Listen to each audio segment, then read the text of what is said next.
आज हम new unit 7 acids bases and salt को स्टार्ट करेंगे। सबसे पहले हम देखेंगे कि एसिड्स क्या हैं। इसको हम आज के लेक्चर में कवर करेंगे। हम इसकी डेफिनेशन को डिस्कस करेंगे, then we will discuss its properties में हम पहले फिजिकल प्रॉपर्टी को डिस्कस करेंगे, फिर केमिकल प्रॉपर्टीज को डिस्कस करेंगे। केमिकल प्रॉपर्टीज में हम एसिड का रिएक्शन देखेंगे with metals, with metallic oxide, और इसका रिएक्शन हम देखेंगे with metallic hydroxide and lastly with the carbonate and hydrogen carbonate. अच्छा, यहाँ पर जो हमने यूनिट 5 में एक्सो एंडो पढ़ा था वो यूज होंगे। एग्जामिनर अक्सर जो है वो रिएक्शन देता है एसिड का मेटल के साथ या किसी के साथ भी देगा और वो पूछ लेगा कि ये रिएक्शन एक्सो है या एंडो है। इसी तरह जो हमने यूनिट 6 में रिडॉक्स रिएक्शन पढ़ा था, एग्जामिनर पूछ सकता है कि कौन सा इनमें से रिड्यूसिंग एजेंट है और कौन सा इनमें से ऑक्सीडाइजिंग एजेंट। फिर हम नेक्स्ट डिस्कस करेंगे बेसिस में अगेन हम डेफिनेशन को डिस्कस करेंगे और प्रॉपर्टीज को डिस्कस करेंगे। देन हम डिस्कस करेंगे ऑक्साइड। जैसे हमने हाइड्राइड पढ़ा था और हमने कहा था हाइड्राइड होते हैं बाइनरी कंपाउंड ऑफ हाइड्रोजन, बिल्कुल इसी तरह ऑक्साइड्स हैं यानी कि बाइनरी कंपाउंड ऑफ ऑक्सीजन। हम इसकी डिफरेंट टाइप्स को डिस्कस करेंगे। फिर हम डिस्कस करेंगे methods of preparation of salt. ये जो टॉपिक है ये एटीपी के पेपर के लिहाज से बहुत इंपॉर्टेंट है। बहुत से question regarding this topic ATP में पूछे जाते हैं। ऑल्दो हमने most of the preparation method जो है ऑलरेडी डिस्कस कर चुके होंगे, लेकिन considering the importance of this topic हम इनको दोबारा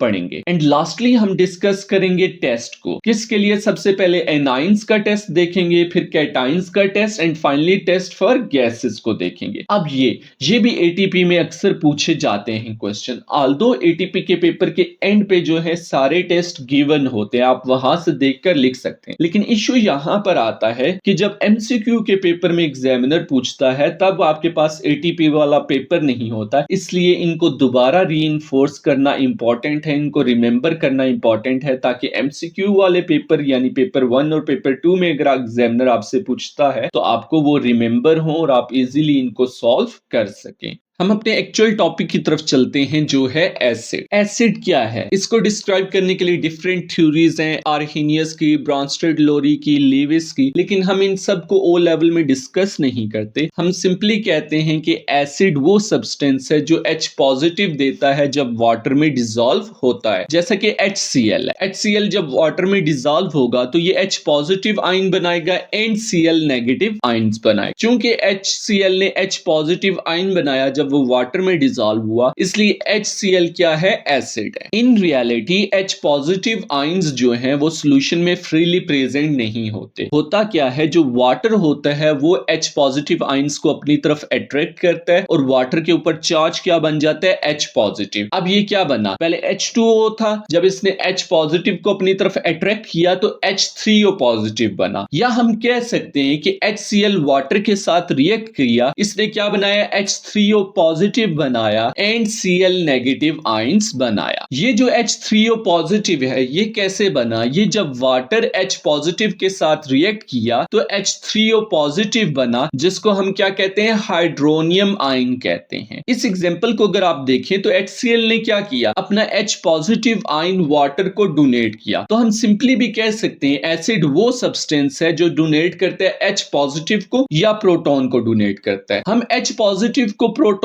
क्यों कहते हैं? देखिए Na पॉजिटिव है, इसके ऊपर भी पॉजिटिव चार्ज है, H पॉजिटिव के ऊपर भी पॉजिटिव चार्ज है, लेकिन हम Na पॉजिटिव को प्रोटॉन नहीं कहते जबकि H पॉजिटिव को प्रोटॉन कहते हैं। इसकी रीजन ये है कि H1O1 होता है, यानी हाइड्रोजन का प्रोटॉन नंबर 1 होता है और इसका न्यूक्लियॉन नंबर भी 1 होता है। न्यूक्लियॉन नंबर को हम मैस नंबर भी कहते हैं। ये होता क्या है? Number of protons plus number of neutrons. अगर हम इसके नंबर ऑफ न्यूट्रॉन को फाइंड करें तो क्या होगा? Mass number minus number of protons, तो इसके नंबर ऑफ न्यूट्रॉन्स क्या हो जाएंगे? 1 - 1 0 आ जाएंगे नंबर ऑफ न्यूट्रॉन, यानी हाइड्रोजन में नंबर ऑफ न्यूट्रॉन 0 है। इसका मतलब क्या हुआ? हाइड्रोजन के न्यूक्लियस में सिर्फ प्रोटॉन एक प्रेजेंट होगा। हमें पता है number of proton is equal to number of electron होता है। प्रोटॉन नंबर 1 है तो इसमें इलेक्ट्रॉन भी कितने होंगे? एक ही होंगे। तो ये हमारे पास आउटर शेल है जिसमें एक इलेक्ट्रॉन है। H पॉजिटिव का मतलब क्या है? एक इलेक्ट्रॉन रिमूव हुआ है, तो इसके आउटर शेल से हम हम एक प्रोटॉन को रिमूव कर देते हैं। अब पीछे क्या बचा? सिर्फ एक प्रोटॉन बचा। यही वजह है कि हम H पॉजिटिव को प्रोटॉन कहते हैं। क्यों? क्योंकि पीछे बचता ही सिर्फ प्रोटॉन है। वन मोर एग्जांपल को देखें जिसमें NH3 अमोनिया ClF3 के साथ रिएक्ट करता है, NF3 प्लस 3HCl बनता है। देखें अमोनिया NH3 कन्वर्ट हुआ NF3 में। कैसे कन्वर्ट हुआ? इसने अपने प्रोटॉन को लूज किया यानी डोनेट किया। तो अमोनिया क्या हुआ? जो सब्सटेंस डोनेट करता है H पॉजिटिव को उसे हम क्या कहते हैं? एसिड। तो ये एसिड है। बिल्कुल इसी तरह ClF3 कन्वर्ट हुआ HCl में, यानी Cl ने क्या किया? प्रोटॉन को गेन किया यानी कि एक्सेप्ट किया। प्रोटॉन एक्सेप्टर को हम क्या कहते हैं? बेस। तो ClF3 क्या है? बेस है। याद रखिएगा प्रोटॉन डोनर क्या है? एसिड, एंड प्रोटॉन एक्सेप्टर क्या होता है हमारे पास? बेस। होप सो आपको पता चल गया होगा कि एसिड क्या होता है और हम कैसे आइडेंटिफाई करते हैं कि सब्सटेंस एसिड है या नहीं है।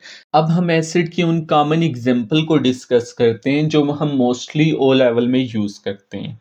सबसे पहला हमारे पास है HCl, जिसको हम क्या कहते हैं? Hydrochloric acid. अगेन अब ये एसिड क्यों है? क्योंकि ये हाइड्रोजन को डोनेट करता है। अगर आप गौर से देखेंगे तो HCl एक्वस लिखा हुआ है। एक्वस का क्या मीनिंग है? कि वाटर के अंदर HCl डिसॉल्व हुआ हुआ है। डिसॉल्व होकर ये आयोनाइज होगा HCl और प्रोड्यूस करेगा H positive ions and Cl negative ion. याद रखिएगा एक्वस का क्या मीनिंग होता है? कि वाटर के अंदर डिसॉल्व हुआ है। इसी तरह नेक्स्ट एग्जांपल हमारे पास है HNO3, जिसे हम नाइट्रिक एसिड भी कहते हैं। अगेन ये एक्वस से क्या मुराद है? कि H positive ion and NO3 negative ion इसमें मौजूद है। सिमिलरली नेक्स्ट एग्जांपल हमारे पास आती है H3PO4, जिसे हम फास्फोरिक एसिड भी कहते हैं। चूंकि ये एक्वस है, एक्वस से क्या मुराद है? H पॉजिटिव आयंस होंगे और H2PO4 नेगेटिव आयंस होंगे। अब देखिए H2PO4 नेगेटिव में स्टिल हाइड्रोजन आयन मौजूद है। ये डिपेंड करता है कि कितनी एक्सटेंट तक वो आयोनाइज हुआ है। सिमिलरली H2PO4 नेगेटिव अगेन क्या कर सकता है? हाइड्रोजन को लूज कर सकता है। आगे चलते हैं हम, हमारे पास H2CO3 है, इसे हम कार्बोनिक एसिड कहते हैं। एक्वस से क्या मुराद है? कि सॉल्यूशन के अंदर H पॉजिटिव आयंस होंगे और HCO3 नेगेटिव होंगे। वंस अगेन HCO3 नेगेटिव है, यहां पर हाइड्रोजन मौजूद है। अगेन ये हाइड्रोजन को लूज करके CO3 नेगेटिव 2 भी बना सकता है। It all depends upon the extent of ionisation या डिसएसोसिएशन। नेक्स्ट एग्जांपल हमारे पास आती है HCO2H, या हम इसे लिखते हैं HCOOH। मोस्टली हम ये ऑर्गेनिक में पढ़ेंगे। इसको हम कहते हैं मिथानोइक एसिड। कॉमन नेम इसका वैसे फार्मिक एसिड भी होता है। इसमें अगेन एक्वस है तो इसके अंदर क्या होंगे? H पॉजिटिव आयन होंगे और HCOO नेगेटिव आयंस भी होंगे। इसी तरह हमारे पास आता है इथानोइक, जिसको हम क्या लिखते हैं? CH3CO2H लिख सकते हैं, या हम इसे लिखते हैं CH3COOH। ये क्या है? इथानोइक। एक्वस से क्या मुराद है? कि H पॉजिटिव आयंस होंगे सॉल्यूशन के अंदर और CH3COO नेगेटिव भी होंगे। फाइनली लास्ट एग्जांपल हमारे पास जो आती है वो H2SO4, जिसे हम सल्फ्यूरिक एसिड भी कहते हैं। अगेन एक्वस से क्या मुराद है? H पॉजिटिव आयंस होंगे सॉल्यूशन के अंदर और SO4 नेगेटिव 2 आयंस भी होंगे। अब हम आगे चलते हैं और एसिड की कुछ फिजिकल प्रॉपर्टीज को डिस्कस करते हैं। लेकिन जो वर्ड एसिड है ये लैटिन वर्ड एसिडस से निकला है, जिसका मीनिंग होता है सोर इन टेस्ट। तो फर्स्ट प्रॉपर्टी क्या आ जाएगी? कि एसिड जो होते हैं वो सोर होते हैं टेस्ट में। अच्छा, याद रखने के लिए आप लेमन की एग्जांपल को अपने माइंड में रख सकते हैं। लेमन क्या होता है? एसिडिक इन नेचर होता है और वो सोर होता है टेस्ट में। नेक्स्ट फिजिकल प्रॉपर्टी हमारे पास ये आती है कि acid as a electrolyte act करते हैं। For example H2SO4। H2SO4 है तो सॉल्यूशन के अंदर H पॉजिटिव आयंस भी होंगे और सल्फेट आयंस भी होंगे। देखिए एक्वस है तो वाटर इटसेल्फ भी आयोनाइज होगा और H पॉजिटिव और OH आयन सॉल्यूशन के अंदर होंगे। तो ये सारे आयन सॉल्यूशन के अंदर होंगे। हमने यूनिट 4 में इन डेप्थ पढ़ा हुआ है कि कैसे sulphuric acid as a electrolyte act करता है। हम एनोड लेते हैं, कैथोड, दोनों ग्रेफाइट के होते हैं। डाइल्यूट सल्फ्यूरिक एसिड जो इलेक्ट्रोलाइट है, एनोड पे हमारे पास ऑक्सीजन बनाता है और इसी तरह कैथोड पे हमारे पास क्या बनती है? हाइड्रोजन गैस प्रोड्यूस होती है। तो यूं जो है एसिड एज अ इलेक्ट्रोलाइट भी एक्ट करता है। थर्ड फिजिकल प्रॉपर्टी हमारे पास ये आती है कि जो एसिड है वो ब्लू लिटमस पेपर को रेड में कन्वर्ट कर देता है। लेट्स से मैं एक बीकर लेता हूँ और उसके अंदर मैं एसिड ले लेता हूँ, फिर मैं एक ब्लू लिटमस पेपर ले रहा हूँ। इस लिटमस पेपर को जैसे ही मैं एसिड में डिप कर रहा हूँ तो वो ब्लू से रेड में कन्वर्ट हो रहा है। अच्छा, बिल्कुल इसी का ऑपोजिट होता है बेस में। मैं बीकर लेता हूँ और उसके अंदर मैं बेस डाल देता हूँ। अब अगर मैं रेड लिटमस पेपर ले रहा हूँ तो ये जैसे ही बेस के अंदर डिप होगा तो ये ब्लू में कन्वर्ट हो जाएगा। अच्छा, इसको याद रखने का इजी वे ये है कि आप बी याद रख लें, B for base, B for blue, यानी बेस रेड लिटमस पेपर को ब्लू में कन्वर्ट करता है। तो एसिड बिल्कुल इसका ऑपोजिट हो जाएगा। नेक्स्ट फिजिकल प्रॉपर्टी ये है कि एसिड की पीएच वैल्यू 7 से लेस होती है। याद रखिएगा, जितनी लेस पीएच वैल्यू होगी उतना स्ट्रॉन्ग एसिड होगा। Let's say pH value 0 to 2 है। अब देखिए ये लेस पीएच वैल्यू है, स्मॉलर पीएच वैल्यू है, तो इसका मतलब स्ट्रॉन्गर एसिड होगा। बिल्कुल इसी तरह अगर पीएच वैल्यू क्या है 4 to 6, ये हायर पीएच वैल्यू है तो इसका मतलब वीक एसिड होगा। अच्छा, याद रखिएगा कि एसिड की बिलो 7 पीएच वैल्यू होती है तो वीक एसिड में 6.7 भी हो सकता है, पॉइंट्स में भी वैल्यू आ सकती है, बस बिलो 7 होनी चाहिए। अब हम इसी चीज को डिस्कस करेंगे कि स्ट्रॉन्ग एसिड और वीक एसिड से क्या मुराद है। सबसे पहले हम डिस्कस करेंगे स्ट्रॉन्ग एसिड। देखिए एसिड का क्या मीनिंग होता है कि H पॉजिटिव आयन डोनेट करता है जब वाटर में डिसॉल्व होता है। तो स्ट्रॉन्ग का क्या मीनिंग होगा कि कंप्लीटली वाटर में क्या हो जाता है, डिसॉल्व हो जाता है और H पॉजिटिव आयन डोनेट करता है। तो हम स्ट्रॉन्ग एसिड को डिफाइन कर सकते हैं as substance which donate H positive ion when dissolve in water and completely ionize or dissociate in water. देखिए डोनेट H पॉजिटिव आयन ये इंडिकेट कर रहा है एसिड को, कंप्लीटली आयोनाइज ये इंडिकेट कर रहा है कि स्ट्रॉन्ग एसिड है। अब हम कुछ एग्जांपल को डिस्कस कर लेते हैं। लेट्स से HCl एक्वस है, तो देखें ये स्ट्रॉन्ग एसिड है, स्ट्रॉन्ग है तो कंप्लीटली आयोनाइज होगा, इसलिए मैं सिंगल एरो डालूंगा, इरिवर्सिबल रिएक्शन को शो करूंगा। एसिड है तो वाटर में डिसॉल्व होकर H पॉजिटिव डोनेट करेगा और Cl नेगेटिव आयन भी बनाएगा। इसी तरह मेरे पास HNO3 है, तो देखें स्ट्रॉन्ग एसिड है यानी कंप्लीटली आयोनाइज हो जाएगा, इसलिए ये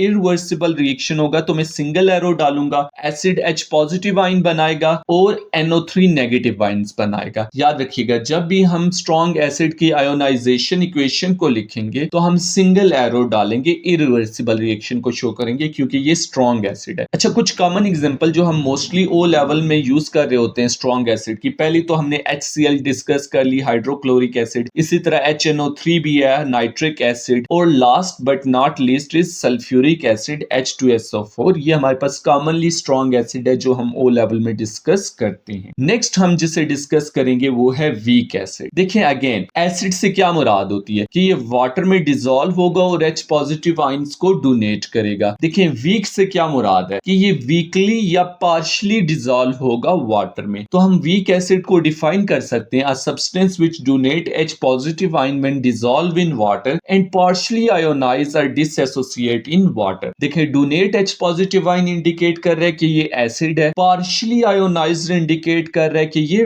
वीक एसिड है। अब हम एग्जांपल को डिस्कस कर लेते हैं। लेट्स से इथानोइक एसिड है हमारे पास CH3COOH एक्वस। देखें वीक एसिड है तो पार्शियली आयोनाइज होगा, तो मैं रिवर्सिबल रिएक्शन शो करूंगा यानी डबल एरो लगाऊंगा क्योंकि ये पार्शियली आयोनाइज हुआ है, कंप्लीटली आयोनाइज नहीं हुआ। तो ये H पॉजिटिव आयन बनाएगा और CH3COO नेगेटिव आयन। ये हमारे पास क्या था, इथानोइक एसिड जो H पॉजिटिव आयन में कन्वर्ट हुआ और इथानोएट आयन। CH3COO नेगेटिव को हम इथानोएट आयन कहते हैं, आगे हम ऑर्गेनिक केमिस्ट्री में चल के पढ़ेंगे। इसी तरह कुछ कॉमन एग्जांपल वीक एसिड की जो हम ओ लेवल में डिस्कस करेंगे। सबसे पहले हमारे पास है H2CO3 एक्वस यानी कि कार्बोनिक एसिड। इसी तरह हमारे पास H3PO4 यानी कि फास्फोरिक एसिड। इसी तरह CH3COOH यानी कि इथानोइक एसिड, इसको हम कॉमनली एसिटिक एसिड भी कहते हैं। तो ये हमारे पास कॉमन एग्जांपल्स हैं वीक एसिड की जो हम अमूमन ओ लेवल में डिस्कस करते हैं।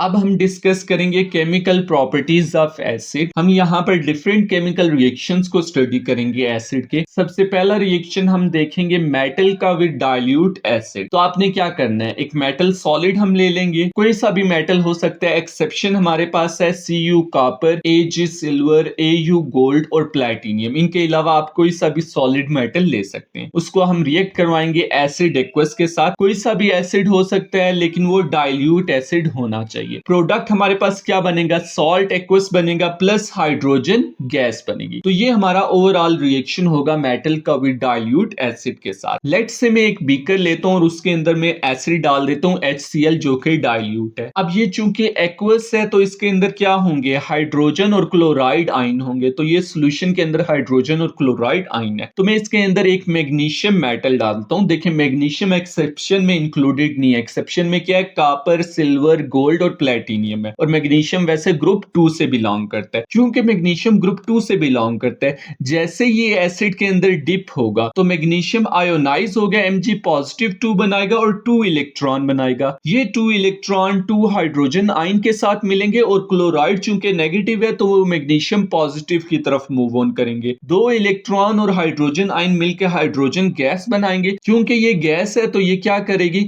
सॉल्यूशन से बाहर चली जाएगी। अब देखें ओवरऑल हुआ क्या, हुआ ये कि हमारे पास मैग्नीशियम सॉलिड था और HCl एक्वस यानी कि डाइल्यूट HCl था। इन दोनों ने आपस में रिएक्ट करवाया और साल्ट MgCl2 बना और 7 हाइड्रोजन गैस बनी हमारे पास। अब आप अगर गौर से देखेंगे तो प्रोडक्ट साइड पे MgCl2 है तो मैं रिएक्टेंट साइड पे HCl के साथ 2 लगा दूंगा, राइट। देखें 2 हाइड्रोजन रिएक्टेंट साइड पे है, प्रोडक्ट साइड पे भी H2 2 हाइड्रोजन है। तो ये ओवरऑल मेरे पास रिएक्शन की बैलेंस इक्वेशन आ जाएगी। अब हम ऑक्सीडेशन स्टेट देखते हैं। देखें रिएक्टेंट साइड पे मैग्नीशियम सॉलिड है, ये एक एलिमेंट है, एलिमेंट की ऑक्सीडेशन स्टेट 0 होती है। प्रोडक्ट साइड पे अगर देखें MgCl2 है तो ये कंपाउंड में है मैग्नीशियम। मैग्नीशियम चूंकि ग्रुप 2 से बिलोंग करता है तो इसके ऊपर चार्ज क्या आएगा, पॉजिटिव 2 आएगा। अब आप अगर गौर से देखेंगे तो ऑक्सीडेशन स्टेट 0 से पॉजिटिव 2 हुई, यानी कि लॉस ऑफ इलेक्ट्रॉन हुआ।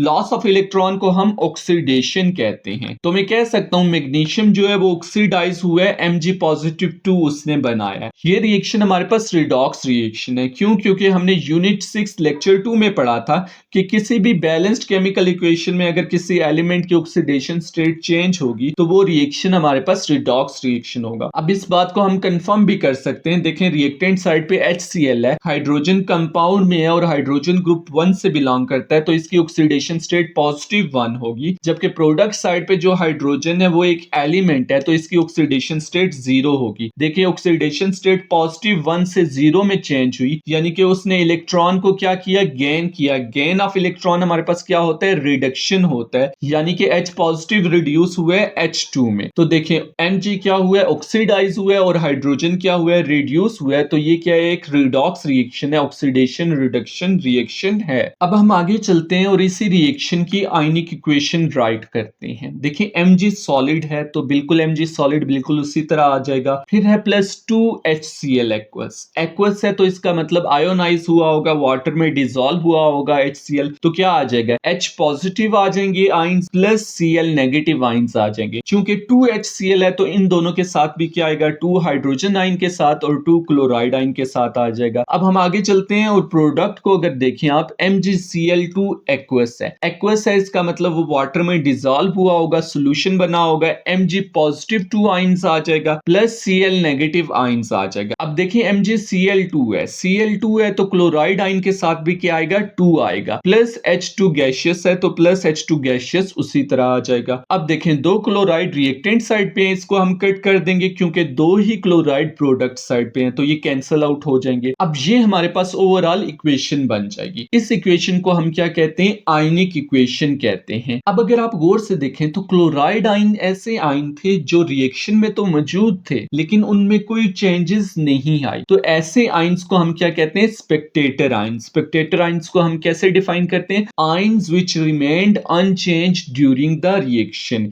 इन दिस केस आप क्लोराइड आयन की एग्जांपल ले सकते हैं। एग्जामिनर अक्सर आपसे ये भी क्वेश्चन कर लेता है कि आप ऑब्जर्वेशन बताएं। वो कोई सा भी रिएक्शन आपको दे देगा मेटल का एसिड के साथ और आपको कहेगा कि आप इसकी ऑब्जर्वेशन बताएं। पहली चीज हमने क्या ऑब्जर्व की कि जो मेटल मैग्नीशियम था हमारे पास वो डिसॉल्व हो गया। दूसरी ऑब्जर्वेशन क्या थी कि हमारे पास हाइड्रोजन गैस बनी। हाइड्रोजन कलरलेस होती है तो हम लिख सकते हैं कि bubbles of colourless gas formed. अब आपने नोटिस किया होगा यहाँ पर मैंने हाइड्रोजन गैस नहीं लिखा क्योंकि ऑब्जर्वेशन कहते हैं जो चीज हम आंखों से देख रहे हो। अब हम आंखों से ये तो नहीं देख सकते कि वो हाइड्रोजन गैस ही है, बस हमें यही नजर आ रहा है कि कलरलेस गैस के बबल्स बने हैं, तो हम वही लिखेंगे, हाइड्रोजन को मेंशन नहीं करेंगे। हम इसकी जगह फिजिंग भी लिख सकते हैं, या हम अक्सर वर्ड यूज करते हैं एफरवेसेंस का भी वर्ड यूज कर सकते हैं। तो इन तीनों में से आप कुछ भी लिख सकते हैं सेकंड पॉइंट पे।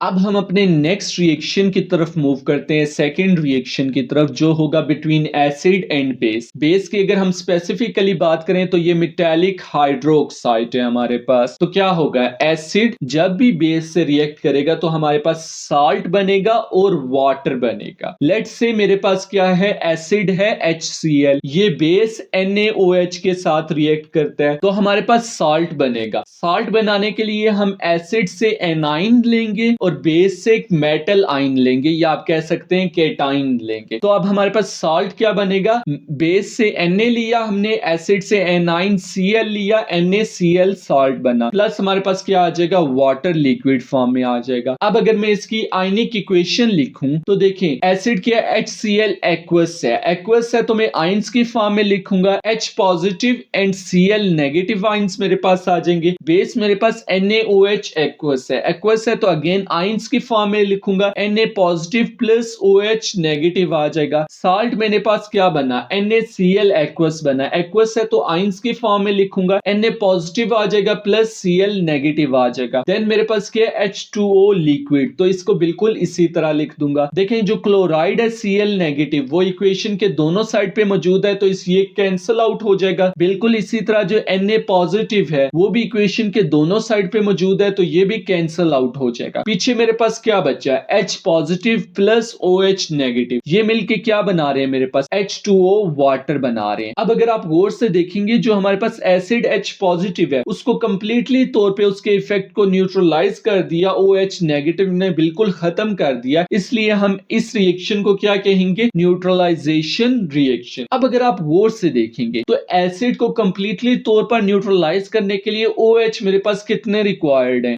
1 मोल ऑफ OH रिक्वायर्ड है। तो मैं यहां पर ये लिख सकता हूं कि ये जो एसिड HCl है ये क्या है, मेरे पास मोनो बेसिक एसिड है। मोनो का क्या मतलब होता है 1, बेसिक का क्या मतलब होता है OH नेगेटिव, एसिड का क्या मतलब होता है H पॉजिटिव। यानी कि मोनो बेसिक एसिड एक ऐसा एसिड है जिसके 1 मोल को कंप्लीटली तौर पर न्यूट्रलाइज करने के लिए OH का भी 1 मोल रिक्वायर होता है। एग्जांपल हमारे पास यही आ जाएगी HCl, दूसरी एग्जांपल CH3COOH एसिटिक एसिड या आप इथानोइक एसिड कहते हैं। बिल्कुल इसी तरह हमारे पास डाई बेसिक एसिड भी होता है। अब उसको डिस्कस कर लेते हैं। लेट्स से मेरे पास एसिड है H2SO4 है, बेस कोई भी ले सकते हैं आप, NaOH ले लें, KOH ले लें, मैं यहां पर कौन सी ले रहा हूं, KOH ले रहा हूं एक्वस। अब हमारे पास क्या बनेगा, सॉल्ट बनेगा। सॉल्ट बनाने के लिए मैं एसिड से एनाइन यानी कि सल्फेट आइन लूंगा और बेस से मैं मेटल आइन यानी कि पोटेशियम लूंगा और सॉल्ट बन जाएगा। देखिए हमारे पास क्या है, K पॉजिटिव है और SO4 नेगेटिव 2 है। अब देखिए ये जो चार्ज हैं इनके नंबर्स को क्रॉस मल्टीप्लाई कर दूंगा। K पॉजिटिव 1 है तो 1 को SO4 के साथ मल्टीप्लाई कर दूंगा, SO4 नेगेटिव 2 है तो 2 को मैं K के साथ मल्टीप्लाई कर दूंगा। तो मेरे पास क्या बनेगा, सॉल्ट K2SO4 बनेगा। यहां पर अगर आप गौर से देखेंगे तो पोटेशियम के 2 एटम है, तो जो बेस है KOH उसको मैं 2 से मल्टीप्लाई कर दूंगा, तो सॉल्ट क्या है, K2SO4 एक्वस है। वाटर बिल्कुल इसी तरह आ जाएगा, 2 से इसलिए मल्टीप्लाई किया ताकि इक्वेशन बैलेंस हो जाए। अब इसकी मैं एक आयनिक इक्वेशन बनाता हूं। देखें H2SO4 एक्वस एसिड है मेरे पास, एक्वस का क्या मतलब है, आयंस की फॉर्म में लिखूंगा, H2 है तो 2H पॉजिटिव आ जाएगा प्लस SO4 नेगेटिव 2 आ जाएगा। बेस क्या है, 2KOH एक्वस है, एक्वस है तो आयंस की फॉर्म में लिखूंगा, 2 दोनों के साथ आएगा, 2K positive plus 2OH negative, बनेगा क्या, सॉल्ट बनेगा K2SO4 एक्वस। एक्वस है तो आयंस की फॉर्म में लिखूंगा, K2 है तो 2K positive plus SO4 negative 2। H2O liquid है तो ये बिल्कुल इसी तरह आ जाएगा, 2H2O लिक्विड आ जाएगा। देखें सल्फेट इक्वेशन के दोनों साइड पे मौजूद है तो ये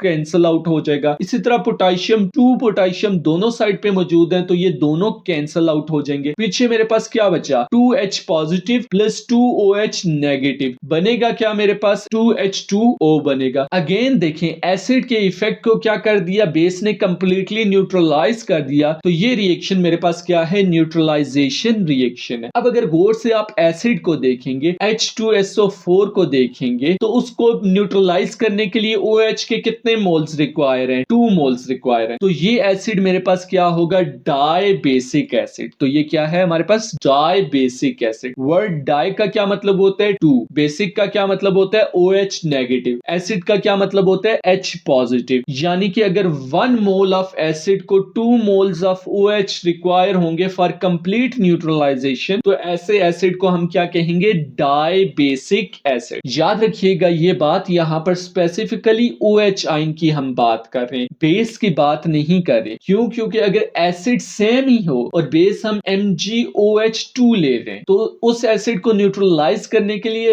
1 मोल ऑफ MgOH2 रिक्वायर होगा, लेकिन 2 moles of OH negative require होंगे। इसलिए हम बेस की बात नहीं करते, हम OH नेगेटिव आयंस की बात करते हैं। यहां पर हम एग्जांपल लिख लेते हैं, H2SO4 एक आ जाएगा, दूसरा हमारे पास कार्बोनिक एसिड H2CO3 एक्वस आ जाएगा। बिल्कुल इसी तरह हमारे पास ट्राई बेसिक एसिड भी होता है, हम उसको डिस्कस कर लेते हैं। लेट्स से मैं एसिड फास्फोरिक एसिड H3PO4 ले लेता हूं, बेस अगेन आप कोई भी ले सकते हैं, मैं बेसिक लेता हूं, NaOH ले लेता हूं। ये दोनों रिएक्ट करेंगे तो क्या बनाएंगे, साल्ट बनाएंगे। एसिड से हम क्या लेंगे, Ni2PO4 नेगेटिव 3 लेंगे, और बेस से हम क्या लेंगे, मेटल आयन यानी कि Na लेंगे। हमारे पास क्या बन जाएगा, साल्ट। देखें हम एसिड से क्या ले रहे हैं, PO4 नेगेटिव 3, और बेस से क्या ले रहे हैं, Na पॉजिटिव। तो इनके जो चार्जेस हैं उनके नंबर्स को हम क्रॉस मल्टीप्लाई कर देंगे। Na पॉजिटिव 1 है तो 1 को PO4 के साथ मल्टीप्लाई कर देंगे, PO4 नेगेटिव 3 है तो 3 को हम Na के साथ मल्टीप्लाई कर देंगे, तो हमारे पास साल्ट Na3PO4 बन जाएगा। देखिए Na3 है, 3 एटम्स यहां पर Na के हैं, तो जो बेस NaOH है उसको मैं 3 से मल्टीप्लाई कर दूंगा, साल्ट मेरे पास क्या बना, Na3PO4 बना। इसी तरह वाटर भी आ जाएगा साथ, 3H2O आ जाएगा। 3 हमने क्यों लगाया, ताकि बैलेंस हो सके इक्वेशन। अब अगर मैं आयनिक इक्वेशन इसकी लिखता हूं, तो देखिए एसिड क्या है, H3PO4 एक्वस है। एक्वस है तो आयंस की फॉर्म में लिखेंगे, H3 है तो क्या आ जाएगा, 3H positive plus PO4 negative 3। इसी तरह हमारे पास बेस क्या है, 3NaOH एक्वस। एक्वस है तो आयंस की फॉर्म में हम लिखेंगे 3Na positive plus 3OH negative. Salt हमारे पास क्या बन रहा है, Na3PO4 एक्वस। Na3 है तो 3Na positive plus PO4 negative 3 aqueous, और साथ ही 3H2O लिक्विड। लिक्विड है तो ये बिल्कुल इसी तरह आ जाएगा, 3H2O लिक्विड। देखें PO4 नेगेटिव 3 दोनों तरफ है इक्वेशन के, तो ये कैंसिल आउट हो जाएगा। 3 सोडियम आयन इक्वेशन के दोनों तरफ मौजूद हैं, तो ये भी कैंसिल आउट हो जाएंगे। पीछे क्या बचेगा, 3H positive plus 3OH negative aqueous बनेगा। साथ क्या बन रहा है, 3H2O बन रहा है लिक्विड। तो अगेन देखिए एसिड के इफेक्ट को बेस क्या कर रही है, न्यूट्रलाइज कर रही है, खत्म कर रही है। तो ये रिएक्शन क्या हमारे पास, न्यूट्रलाइजेशन रिएक्शन है। लेकिन अगर आप गौर से एसिड को देखें, जो फास्फोरिक एसिड है H3PO4, इसको न्यूट्रलाइज करने के लिए कितने OH नेगेटिव रिक्वायर हुए, हमें 3 रिक्वायर हुए। तो ये हमारे पास क्या है, ट्राई बेसिक एसिड। तो हम ट्राई बेसिक एसिड का क्या मतलब हुआ, try mean 3, basic mean OH negative, acid mean H positive. यानी कि ये एक ऐसा एसिड है जिसके 1 मोल ऑफ एसिड को 3 mole of OH negative require होते हैं फॉर कंप्लीट न्यूट्रलाइजेशन। एग्जांपल में आप क्या लिख सकते हैं, H3PO4 ले सकते हैं। वंस अगेन एक चीज जो आपने mono basic acid, di basic acid और ट्राई बेसिक एसिड में माइंड में रखनी है, वो ये है कि हम मोल्स ऑफ OH नेगेटिव की बात कर रहे होते हैं, मोल्स ऑफ बेस की बात नहीं कर रहे होते। बिल्कुल इसी तरह हम अपने नेक्स्ट रिएक्शन की तरफ चलते हैं, थर्ड रिएक्शन की तरफ, जो है reaction of acid with metallic oxide. अच्छा याद रखिएगा ये भी क्या है, न्यूट्रलाइजेशन रिएक्शन है। न्यूट्रलाइजेशन रिएक्शन क्या होता है, H पॉजिटिव OH नेगेटिव के साथ रिएक्ट करता है और वाटर बनाता है, या आप कह सकते हैं एसिड बेस के साथ रिएक्ट करके साल्ट और वाटर बना रहा है। अब ये जो न्यूट्रलाइजेशन रिएक्शन है, इसमें बेस क्या हो सकती है, या तो वो मेटेलिक हाइड्रोक्साइड हो सकती है जिसको हमने थोड़ी देर पहले पढ़ा, या वो क्या हो सकती है NH3 हो सकती है, या वो क्या होगी मेटेलिक ऑक्साइड जिसको अभी हम पढ़ेंगे। तो इसमें क्या होगा,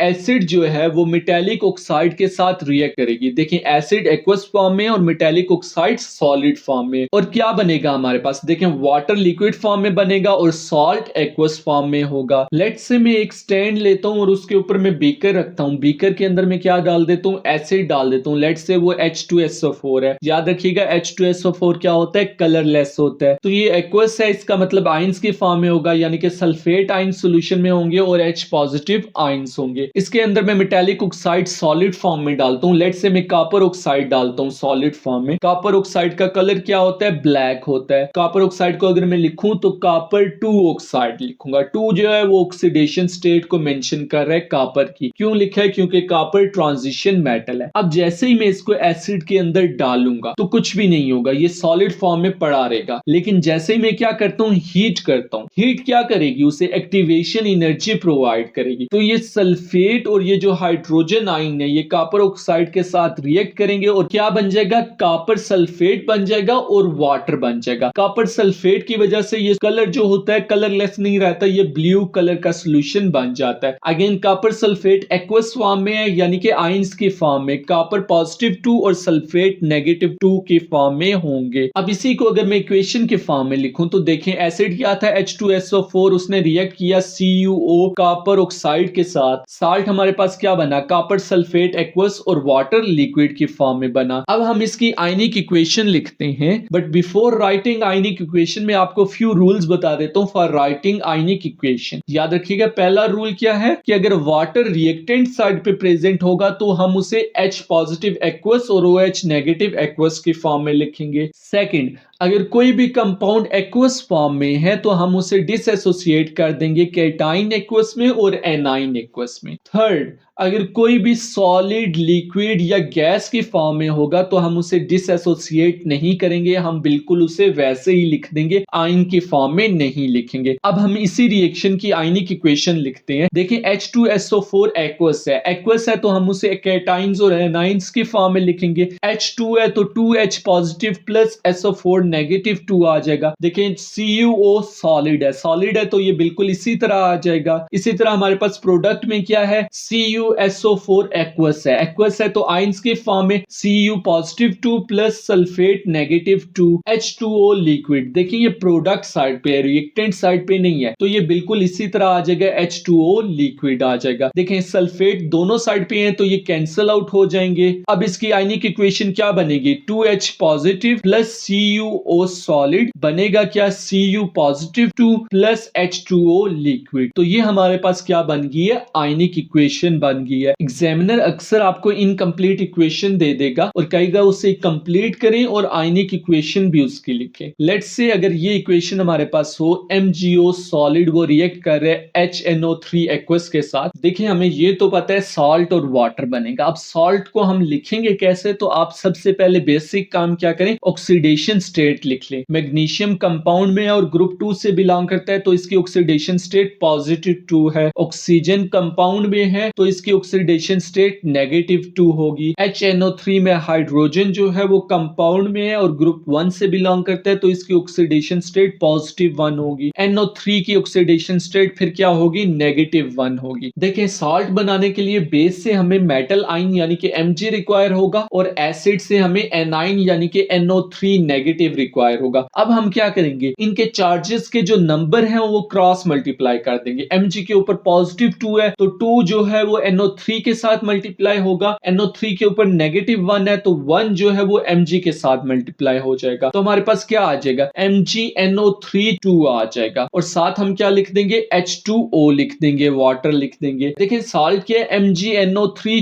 2 है, NO3 2 है तो बैलेंस करने के लिए HNO3 को 2 से मल्टीप्लाई कर देंगे। अब हम इसकी आयनिक इक्वेशन बनाते हैं। देखिए MgO सॉलिड है तो ये बिल्कुल इसी तरह आ जाएगा। HNO3 एक्वस है तो आयंस के फॉर्म में लिखेंगे। 2HNO3 है तो 2H पॉजिटिव आ जाएगा प्लस 2NO3 नेगेटिव आ जाएगा। देखें साल्ट क्या है हमारे पास MgNO3 2 एक्वस है तो आयंस के फॉर्म में लिखेंगे Mg पॉजिटिव 2NO3 नेगेटिव आ जाएगा क्योंकि NO3 2 है और H2O लिक्विड है तो ये बिल्कुल इसी तरह वाटर आ जाएगा। देखें 2NO3 नेगेटिव इक्वेशन में दोनों साइड पे मौजूद हैं तो ये क्या हो जाएंगे, कैंसल आउट हो जाएंगे। बचेगा क्या है MgO solid plus 2H positive, बनेगा क्या है Mg positive 2 aqueous plus H2O liquid. तो ये हमारे पास क्या है आयनिक इक्वेशन बन जाएगी। बिल्कुल इसी तरह ये एक और इक्वेशन है, इसको आप क्या करें सॉल्व करें। एल्यूमिनियम ऑक्साइड है वो H2SO4 एक्वस के साथ रिएक्ट कर रहा है। अब आप देखें कि क्या बनेगा और इसकी आयनिक इक्वेशन क्या होगी। तो वीडियो को पॉज करके इसको सॉल्व करें।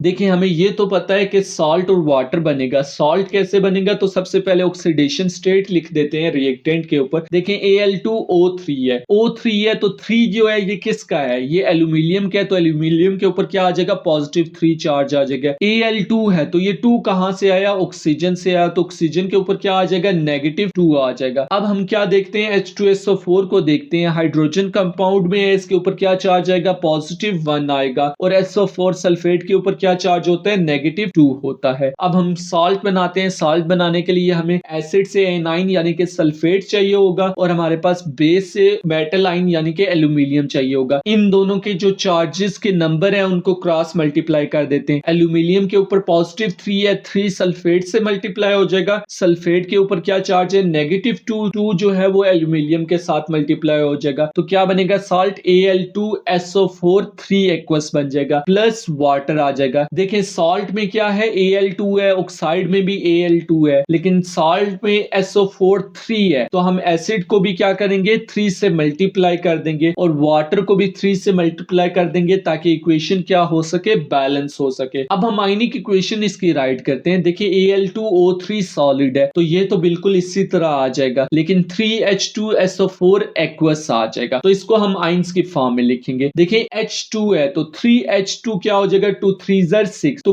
Plus 6H positive plus 3SO4 negative 2 ions बन जाएंगे। हमारे पास बनेगा क्या सॉल्ट Al2SO4 3 एक्वस है तो आयंस की फॉर्म में लिखेंगे 2Al positive 3 plus 3SO4 negative 2। H2O liquid है तो ये बिल्कुल इसी तरह आ जाएगा। देखिए सल्फेट 3 दोनों तरफ इक्वेशन में मौजूद है तो ये क्या हो जाएंगे कैंसल आउट हो जाएंगे। पीछे क्या बचा Al2O3 solid plus 6H positive, product side में क्या बचा 2Al positive 3 aqueous plus 3H2O liquid. तो ये हमारे पास आयनिक इक्वेशन बन गई। होप सो आपको समझ आ गई होगी reaction of acid with metallic oxide और आल्सो की आयनिक इक्वेशन कैसे बनाते हैं।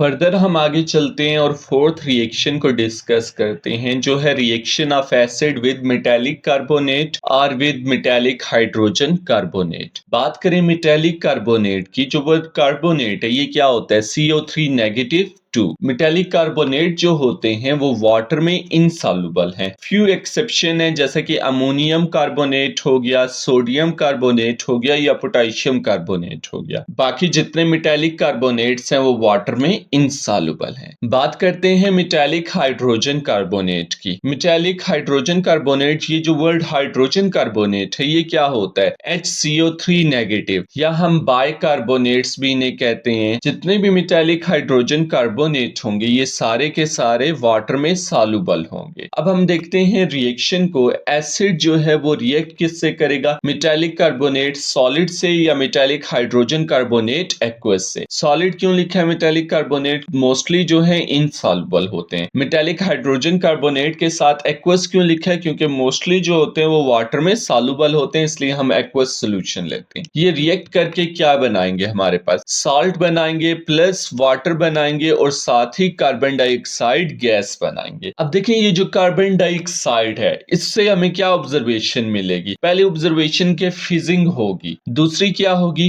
कि बबल्स ऑफ कलरलेस गैस नजर आएंगे। तो इस रिएक्शन में अगर वो आपसे ऑब्जर्वेशन पूछे तो आप ये दो लिख सकते हैं, फिजिंग और बबल्स ऑफ कलरलेस गैस। अब हम क्या करते हैं, कोई एसिड ले लेते हैं, लेट्स से वो HNO3 एक्वस है, क्या बनेगा हमारे पास सॉल्ट। तो अगेन एसिड से हम क्या लेंगे, एनाइंस लेंगे और हम बेस से क्या लेंगे, मेटल आइन लेंगे और सॉल्ट बन जाएगा। देखिए कैल्शियम के ऊपर क्या चार्ज होता है, +2, क्योंकि कैल्शियम सेकंड ग्रुप से क्या करता है, बिलोंग करता है और ये कंपाउंड में है। नाइट्रेट के ऊपर क्या चार्ज होता है, -1 होता है। अब चार्जेस के जो डिजिट हैं वो क्रॉस मल्टीप्लाई हो जाएंगे, 1 कैल्शियम के साथ मल्टीप्लाई होगा, 2 जो है वो NO3 के साथ मल्टीप्लाई होगा। हमारे पास साल्ट क्या बन जाएगा, CaNO3 होल ट्वाइस। फिर हमारे पास साथ क्या होगा, वाटर होगा और कार्बन डाइऑक्साइड गैस बनेगी। अब देखिए कैल्शियम नाइट्रेट में NO3 2 टाइम्स है, जबकि HNO3 में NO3 1 टाइम है, तो HNO3 को 2 से मल्टीप्लाई कर देंगे ताकि इक्वेशन बैलेंस हो सके। अब हम क्या लिखते हैं, इसकी आयनिक इक्वेशन बनाते हैं। देखिए HNO3 एक्वस है तो हम कैटाइंस और एनाइंस के फॉर्म में लिखेंगे, 2H पॉजिटिव आ जाएगा प्लस 2NO3 नेगेटिव। 2 दोनों के साथ क्यों लगाया, क्योंकि HNO3 एक्वस के साथ 2 था। प्लस हमारे पास क्या है, कैल्शियम नाइट्रेट सॉलिड है तो ये बिल्कुल इसी तरह आ जाएगा, प्लस CaCO3 सॉलिड। बनेगा क्या, साल्ट कैल्शियम नाइट्रेट एक्वस बनेगा। चूंकि एक्वस है तो हम कैटाइंस और एनाइंस की फॉर्म में लिखेंगे, Ca पॉजिटिव 2 आ जाएगा प्लस 2NO3 नेगेटिव आ जाएगा। H2O लिक्विड है तो ये बिल्कुल इसी तरह आ जाएगा, CO2 गैस है ये भी बिल्कुल इसी तरह आ जाएगा। देखिए नाइट्रेट दोनों साइड पे मौजूद है तो ये क्या हो जाएगा, कैंसल आउट हो जाएगा। पीछे क्या बचा, H positive aqueous plus CaCO3 solid और प्रोडक्ट साइड पे क्या है, Ca positive 2 aqueous plus water plus carbon dioxide gas. तो ये हमारे पास ओवरऑल आयनिक इक्वेशन बन गई है। तो ये हमने मेटालिक कार्बोनेट की एग्जांपल की थी, अब हम हाइड्रोजन कार्बोनेट की भी एक एग्जांपल कर लेते हैं। लेट्स से एसिड में ले लेता हूं HCl एक्वस ले लेता हूं, मेटालिक हाइड्रोजन कार्बोनेट एक्वस होना चाहिए तो मैं क्या ले लेता हूं, NaHCO3 एक्वस ले लेता हूं। बनेगा क्या, मेरे पास साल्ट बनेगा। देखिए हमारे पास अगेन एसिड से एनाइन जाएगा और हमारे पास बेस से मेटल आइन, तो मेटल यहां पर क्या है, Na और एसिड में एनाइन क्या है, Cl नेगेटिव, तो क्या बनेगा, NaCl बन जाएगा एक्वस और साथ क्या बनेगा, वाटर बनेगा और कार्बन डाइऑक्साइड गैस बनेगी। अब अगर हम इसकी आयनिक इक्वेशन लिखें तो देखिए एसिड जो है HCl एक्वस है तो उसे कैटाइंस और एनाइंस के फॉर्म में लिखेंगे, H positive plus Cl negative आ जाएगा। NaHNO3 एक्वस है तो इसको भी हम किस फॉर्म में लिखेंगे, कैटाइंस और एनाइंस के फॉर्म में, Na positive plus HCO3 negative हो जाएगा। बना क्या हमारे पास, NaCl एक्वस है तो कैटाइंस और एनाइंस की फॉर्म में लिखेंगे, Na positive plus Cl negative. H2O liquid है तो ये बिल्कुल इसी तरह आ जाएगा, CO2 गैस है तो ये भी बिल्कुल इसी तरह आ जाएगा। अब अगर आप गौर से देखें Cl नेगेटिव दोनों साइड पे मौजूद है तो ये कैंसल आउट हो जाएगा, Na पॉजिटिव भी दोनों साइड पे मौजूद है तो ये भी कैंसल आउट हो जाएगा। पीछे बचा क्या, H positive aqueous plus HCO3 negative aqueous, product side पे क्या है, H2O प्लस CO2 गैस। तो ये हमारे पास ओवरऑल आयनिक इक्वेशन बन गई है जब एसिड ने रिएक्ट किया मेटालिक हाइड्रोजन कार्बोनेट के साथ। ये हमारा लास्ट रिएक्शन था एसिड का। होप सो आपको समझ आ गई होगी केमिकल प्रॉपर्टीज ऑफ एसिड की। अब हम आगे चलते हैं और एग्जाम क्वेश्चन को डिस्कस करते हैं सो दैट आपको ये पता हो कि एग्जामिनर एसिड से रिलेटेड किस तरह के क्वेश्चन पूछता है। जो सबसे पहला क्वेश्चन है वो है क्वेश्चन 20 पेपर 12 अक्टूबर नवंबर 2017 IGCSE का क्वेश्चन है, the compound P reacts with hydrochloric acid to produce a gas that turns lime water milky. What is P? तो वीडियो को पॉज करके इसको सॉल्व करें।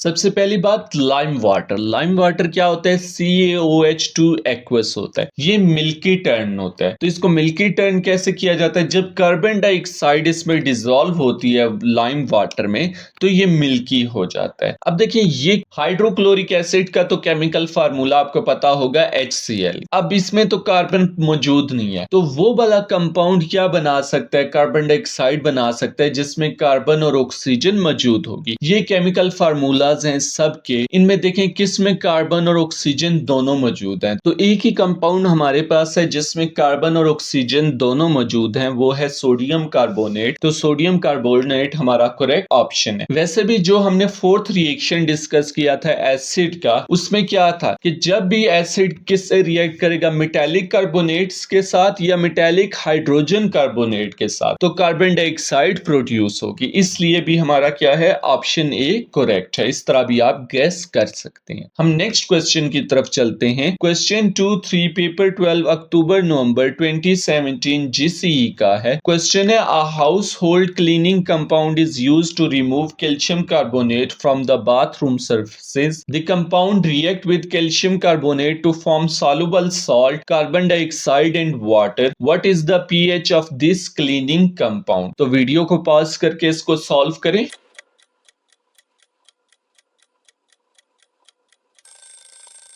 अब देखिए क्या है, कंपाउंड जो है वो कैल्शियम कार्बोनेट यानी मेटालिक कार्बोनेट के साथ रिएक्ट करके soluble salt, carbon dioxide gas और वाटर बना रहा है। अब देखिए, ये रिएक्शन हमने डिस्कस किया था कि जो एसिड है वो मेटालिक कार्बोनेट या हाइड्रोजन मेटालिक कार्बोनेट के साथ रिएक्ट करके एक्वस सॉल्ट बनाता है, वाटर बनाता है और कार्बन डाइऑक्साइड गैस बनाता है। तो वो जो कंपाउंड है वो क्या होगा? एसिड। और हमें पता है एसिड की पीएच क्या होती है? लेस देन 7 होती है। तो यहां पर जितने भी कंपाउंड्स हैं उनकी पीएच क्या है? या तो 7 है या 7 से ज्यादा है, एक्सेप्ट pH 2 जिसकी लेस है। तो हमारा करेक्ट ऑप्शन क्या होगा? Option A pH 2। आगे चलते हैं और next question, question 5A paper 2 October नवंबर 2017 GCE को डिस्कस करते हैं। क्वेश्चन है, dilute ethanoic acid react with sodium carbonate, sodium ethanoate and 2 other compounds are formed. A क्या है? Construct equation for this reaction. तो वीडियो को पॉज करके इसको सॉल्व करें।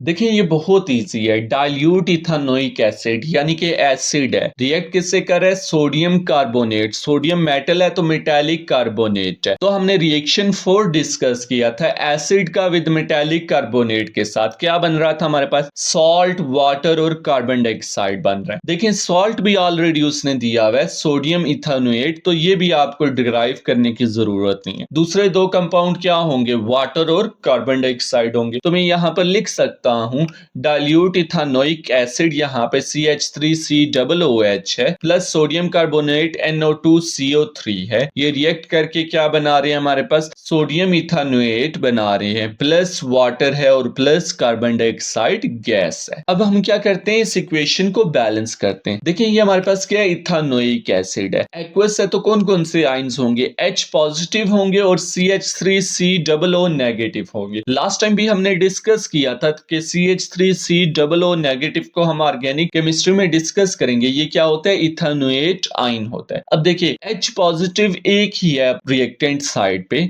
तो इससे तो वाटर बनेगा नहीं। कितने चाहिए हमें? एटलीस्ट 2 हाइड्रोजन चाहिए। तो हम क्या करेंगे? इथानोइक एसिड को 2 से मल्टीप्लाई कर देंगे। अब चूंकि इथानोएट आयन 2 हो गए हैं और H पॉजिटिव भी 2 हो गए हैं, तो प्रोडक्ट साइड में हमारे पास जो सोडियम इथानोएट है उसको भी हम 2 से मल्टीप्लाई कर देंगे। तो यूं हमारे पास क्या हो जाएगी? इक्वेशन बैलेंस हो जाएगी। नेक्स्ट क्वेश्चन की तरफ मूव ऑन करते हैं। क्वेश्चन 24 पेपर 12 अक्टूबर नवंबर 2017 GCE का क्वेश्चन है। क्वेश्चन है, dilute hydrochloric acid is added separately to the samples of copper 2 oxide and copper 2 carbonate, which row correctly shows whether copper 2 chloride is produced। तो video को pause करके इसको solve करें।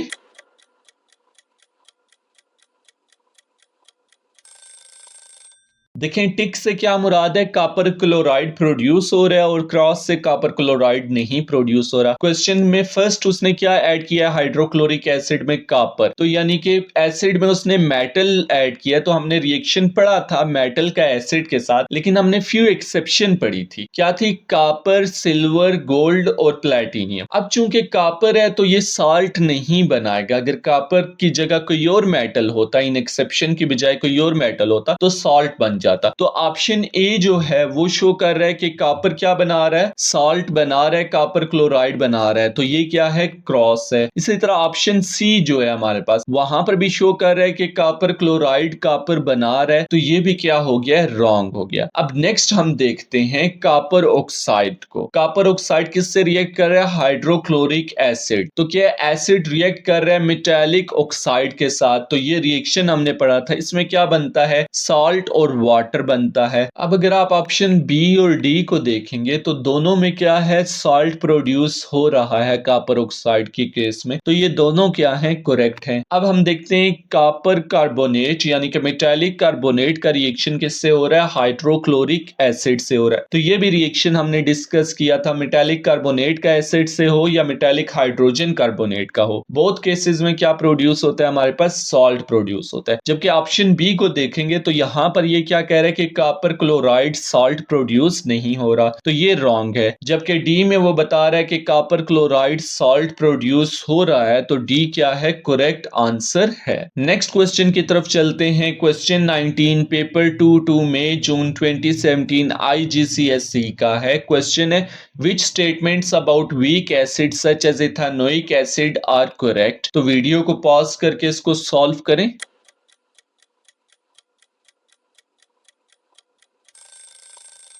First statement है it reacts with carbonate. तो हमने देखा था reaction of acid with metallic carbonate या मेटालिक हाइड्रोजन कार्बोनेट हो तो वो सॉल्ट, वाटर और कार्बन डाइऑक्साइड बनाता है। It doesn't matter whether acid strong है या वीक है, वो कार्बोनेट के साथ रिएक्ट करेगा। तो स्टेटमेंट 1 जो है हमारी करेक्ट है। दूसरी स्टेटमेंट है it does not neutralize aqueous sodium hydroxide solution. तो ये जो स्टेटमेंट है हमने देखा था एसिड जो है वो बेस के साथ रिएक्ट करके सॉल्ट और वाटर बनाता है। अब एसिड वीक हो या स्ट्रॉन्ग हो वो बेस के साथ रिएक्ट करेगा। देखिए लेट से हमारे पास क्या है, इथेनोइक एसिड है जो कि एक वीक एसिड है, वो बेस के साथ रिएक्ट करेगा और फुली तौर पे क्या हो जाएगा, न्यूट्रलाइज हो जाएगा। हमारे पास सॉल्ट बनेगा, सोडियम इथेनोएट और वाटर बनेगा। तो स्टेटमेंट 2 जो है इट डज नॉट न्यूट्रलाइज, ये रॉन्ग है, जबकि ये न्यूट्रलाइज करता है। थर्ड स्टेटमेंट है it turns red litmus paper blue. तो ड्यूरिंग लेक्चर हमने डिस्कस किया था कि अगर हम एक स्टैंड लेते हैं, उसके ऊपर बीकर रखते हैं और उसके अंदर हम एसिड डाल देते हैं, चाहे वो वीक एसिड हो या स्ट्रॉन्ग एसिड हो, इट डजंट मैटर। उसके अंदर हम क्या लेते हैं, एक स्ट्रिप रेड लेते हैं और जैसे ही उसे डिप करेंगे तो कोई इफेक्ट नहीं होगा। लेकिन अगर हम ब्लू लिटमस पेपर लेते हैं और उसको डिप करेंगे तो ब्लू लिटमस पेपर रेड में चेंज हो जाएगा। तो आप क्लियरली देख रहे हैं कि रेड लिटमस पेपर ब्लू में नहीं कन्वर्ट हो रहा, जबकि ब्लू लिटमस पेपर रेड में कन्वर्ट हो रहा है जब हम उसे एसिड में डिप कर रहे हैं। तो थर्ड स्टेटमेंट क्या होगी, रॉन्ग होगी हमारे पास। फोर्थ स्टेटमेंट है it is only partially ionised in aqueous solution. देखिए एसिड का क्या मीनिंग होता है, एसिड हम कहते हैं donate positive ion when dissolved in water, यानी कि ये आयोनाइज होता है और H पॉजिटिव डोनेट करता है एसिड। वीक का क्या मीनिंग है, पार्शली आयोनाइज्ड होता है यानी पार्शली डिसॉल्व्ड होता है। तो फोर्थ स्टेटमेंट हमारे पास करेक्ट है कि वीक एसिड जो है पार्शली आयोनाइज्ड होता है। तो हमारा जो करेक्ट ऑप्शन होगा वो ऑप्शन बी होगा, 1 और 4 ओनली। नेक्स्ट क्वेश्चन की तरफ मूव करते हैं। क्वेश्चन 18 पेपर 2 1 अक्टूबर नवंबर 2017 IGCSE का है। क्वेश्चन है which is not a typical characteristic of acids. तो वीडियो को पॉज करके इसको सॉल्व करें।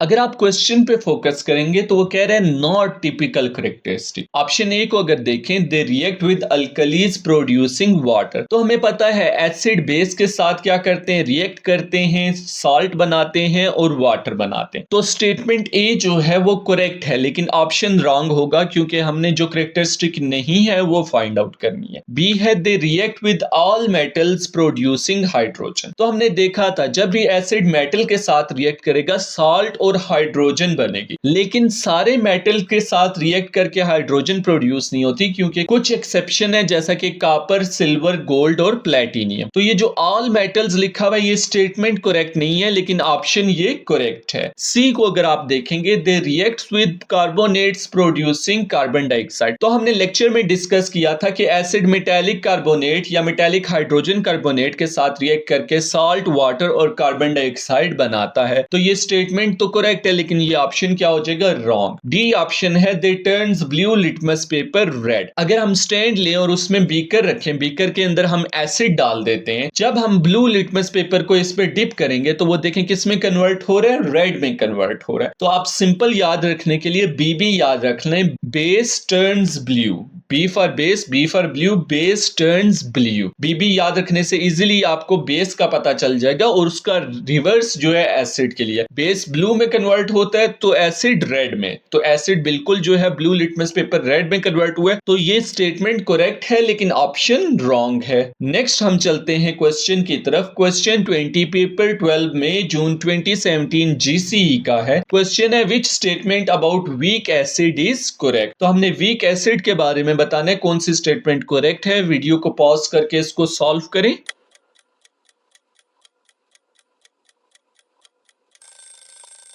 ऑप्शन ए है they are partially ionized. Again अगर आप एसिड को देखेंगे, एसिड का क्या मतलब होता है, to net H positive ions when dissolve in water. In other words वो क्या होते हैं, आयोनाइज होते हैं, और H पॉजिटिव क्या करते हैं, डोनेट करते हैं। वीक का क्या मीनिंग है कि पार्शली डिसॉल्व होते हैं या पार्शली आयोनाइज होते हैं। तो स्टेटमेंट ए जो है वो करेक्ट है। स्टेटमेंट बी है they don't react with metals, जबकि हमने लेक्चर में डिस्कस किया था कि एसिड मेटल के साथ रिएक्ट करके साल्ट और हाइड्रोजन बनाते हैं। ये एसिड वीक भी हो सकता है और स्ट्रॉन्ग भी हो सकता है। लेट्स से हमारे पास मैग्नीशियम मेटल है और ये इथानोइक एसिड जो कि एक वीक एसिड है उसके साथ रिएक्ट करके मैग्नीशियम इथानोएट बना रहा है और हाइड्रोजन गैस प्रोड्यूस कर रहा है। तो मेटल वीक एसिड के साथ रिएक्ट कर रहा है, तो स्टेटमेंट बी जो है वो हमारे पास इनकरेक्ट है। स्टेटमेंट सी है they don't react with strong alkalis, जबकि हमने क्या पढ़ा था कि एसिड बेस के साथ रिएक्ट करके साल्ट और वाटर बनाता है। वो एसिड वीक भी हो सकता है और स्ट्रॉन्ग भी हो सकता है। फॉर एग्जांपल हमारे पास अगेन इथानोइक एसिड लेते हैं, वो सोडियम हाइड्रोक्साइड के साथ रिएक्ट करेगा, सोडियम इथानोएट बनाएगा और वाटर बनाएगा। आप क्लियरली देख सकते हैं कि स्ट्रॉन्ग अल्कली ने एसिड के साथ रिएक्ट किया है। तो सी जो है ऑप्शन वो रॉन्ग होगा। स्टेटमेंट डी है their solutions have pH values in the range of 0 to 2। हमने लेक्चर में भी डिस्कस किया था कि पीएच 0 से 2 जो है वो स्ट्रॉन्ग एसिड्स की होती है, जबकि यहां पर बात किसकी हो रही है, वीक एसिड की। तो डी स्टेटमेंट भी क्या है, रॉन्ग है। तो यहां पर हमारा लेक्चर एंड होता है। होप सो आपको एसिड्स की इन डेप्थ समझ आ गई होगी। एसिड क्या है, उसकी physical chemical properties, strong acid, weak acid, monobasic acid, ये सारी टाइप्स आपको समझ आ गई होंगी। हमने एग्जाम क्वेश्चंस भी किए तो आपको ये भी पता चल गया होगा, एक आइडिया आ गया होगा कि एग्जामिनर कैसे क्वेश्चन पूछता है। अब जो आपने करना है, आपने इस लेक्चर को एक दफा फिर रिवाइज करना है और जो पास्ट पेपर्स के क्वेश्चन हो उनको मैक्सिमम सॉल्व करना है। इसी तरह आपकी अच्छी प्रिपरेशन हो सकेगी। Stay tune, good bye. Like, share, and subscribe our channel SKW. We will try our best to give simple and effective educational information via the use of the best animation.